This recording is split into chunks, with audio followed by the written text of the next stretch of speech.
be how they created part of the technology in the abomination. Now I want you to see just a very small portion of this documentary, because unfortunately I won't be able to play too much of it because it was already banned twice, brothers and sisters.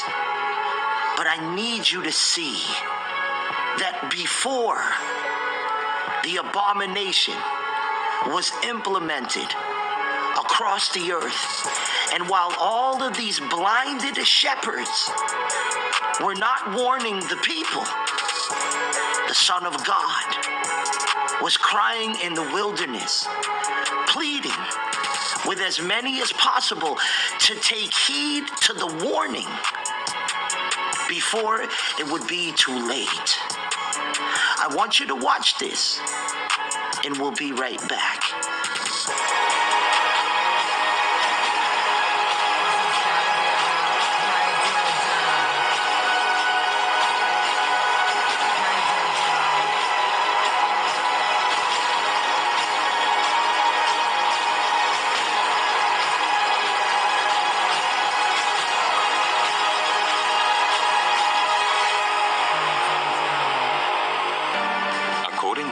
And Romans, wherever they settled, the Phoenicians brought with them both new advances and dark practices.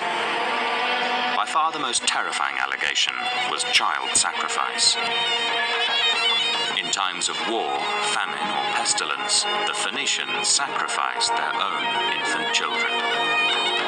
In crises of great danger, it was a custom of the Phoenicians to give freely their best-loved children in sacrifice, as a ransom to the avenging demons. Those given up were slaughtered in mystic rites. The Phoenicians, it was said, sacrificed their children to appease their bloodthirsty gods, Baal and his wife, Tanit.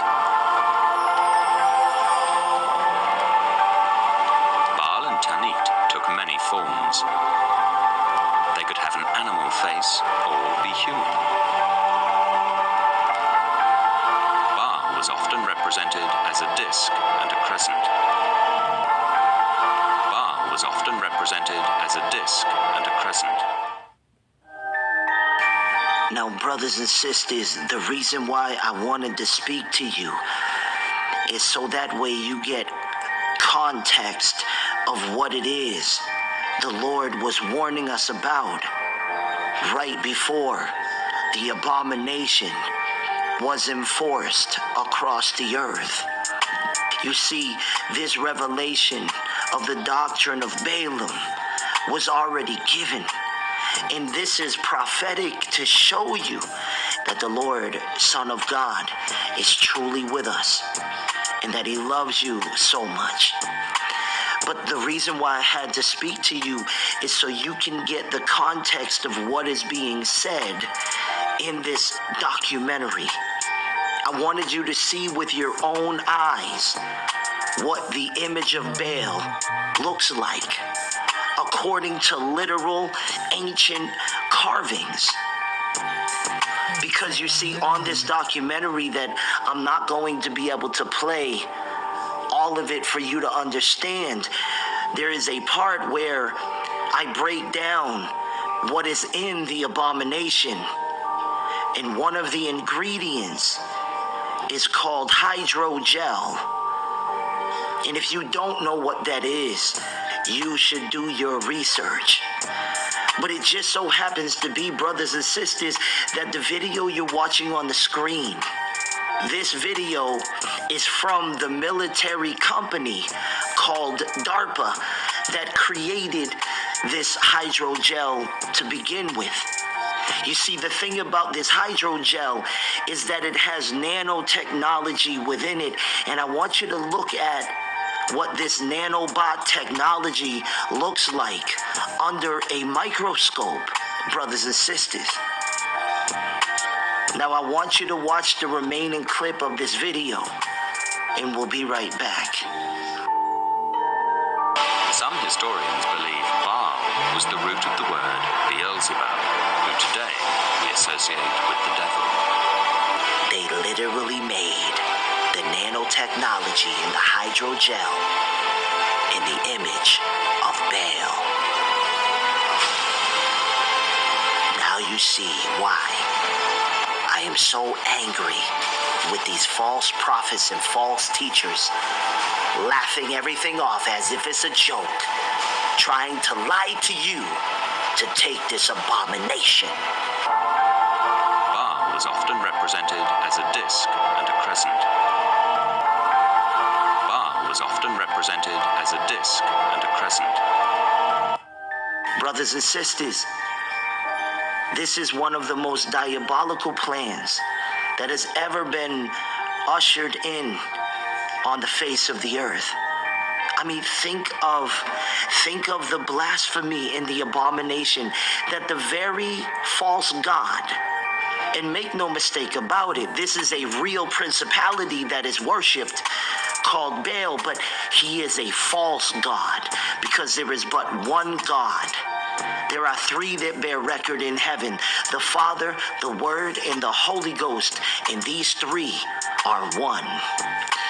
But I need you to understand that Baal was the one false God that the children of Israel would continue to go back to. You understand? There was other gods, of course. We know there was Moloch and Remphan, but you see, Baal was the false god, this principality that the children of Israel would worship and perform child sacrifice to, that provoked the God of Abraham, Isaac, and Jacob to the most anger. So think of this ultimate payback, that one day the dragon would no longer have the ability of just causing people to worship Baal on the outside, bowing to an image, but that he would wait for the prophecy to unravel in Daniel, where technology would speedily increase, knowledge would increase, and technology would create the perfect opportunity for the synagogue of Satan under the order of the dragon, the ancient doctrine of Balaam, to now cause billions of people to receive a mark of an abomination that will be put into their very body as a temple, and one of the ingredients would literally be made in the very image of Baal.